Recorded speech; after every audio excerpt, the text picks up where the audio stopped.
Acts 23. And looking intently at the council, Paul said, Brothers, I have lived my life before God in all good conscience up to this day. And the high priest Ananias commanded those who stood by him to strike him on the mouth. Then Paul said to him, God is going to strike you, you whitewashed wall. Are you sitting to judge me according to the law, and yet contrary to the law, you order me to be struck? Those who stood by said, Would you revile God's high priest? And Paul said, I did not know, brothers, that he was the high priest. For it is written, You shall not speak evil of a ruler of your people. Now when Paul perceived that one part were Sadducees and the other Pharisees, he cried out in the council, Brothers, I am a Pharisee, a son of Pharisees.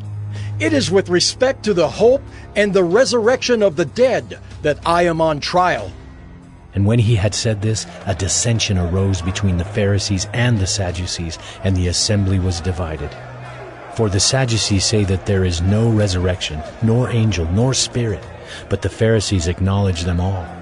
Then a great clamor arose, and some of the scribes of the Pharisees' party stood up and contended sharply. We find nothing wrong in this man. What if a spirit or an angel spoke to him?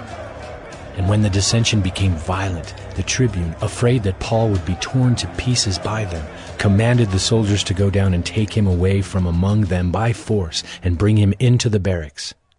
The following night the Lord stood by him and said, Take courage, for as you have testified to the facts about me in Jerusalem, so you must testify also in Rome.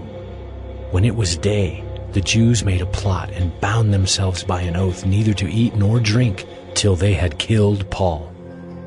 There were more than 40 who made this conspiracy. They went to the chief priests and elders and said, We have strictly bound ourselves by an oath to taste no food till we have killed Paul. Now therefore, you along with the council, give notice to the tribune to bring him down to you, as though you were going to determine his case more exactly, and we are ready to kill him before he comes near. Now the son of Paul's sister heard of their ambush, so he went and entered the barracks and told Paul.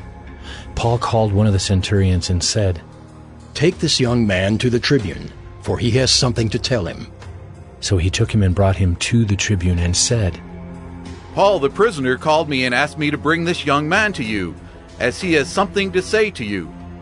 The tribune took him by the hand, and going aside asked him privately, What is it that you have to tell me? And he said, The Jews have agreed to ask you to bring Paul down to the council tomorrow, as though they were going to inquire somewhat more closely about him. But do not be persuaded by them, for more than 40 of their men are lying in ambush for him, who have bound themselves by an oath neither to eat nor drink till they have killed him.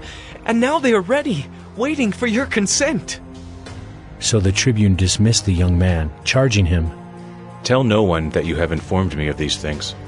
Then he called 2 of the centurions and said, Get ready 200 soldiers, with 70 horsemen and 200 spearmen to go as far as Caesarea at the 3rd hour of the night. Also provide mounts for Paul to ride and bring him safely to Felix the governor. And he wrote a letter to this effect. Claudius Lysias, to His Excellency the Governor Felix, greetings. This man was seized by the Jews and was about to be killed by them when I came upon them with the soldiers, and rescued him, having learned that he was a Roman citizen. And desiring to know the charge for which they were accusing him, I brought him down to their council. I found that he was being accused about questions of their law, but charged with nothing deserving death or imprisonment. And when it was disclosed to me that there would be a plot against the man, I sent him to you at once, ordering his accusers also to state before you what they have against him. So the soldiers, according to their instructions, took Paul and brought him by night to Antipatris. And on the next day they returned to the barracks, letting the horsemen go on with him.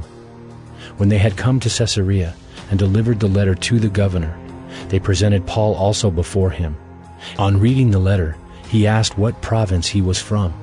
And when he learned that he was from Cilicia, he said, I will give you a hearing when your accusers arrive. And he commanded him to be guarded in Herod's praetorium.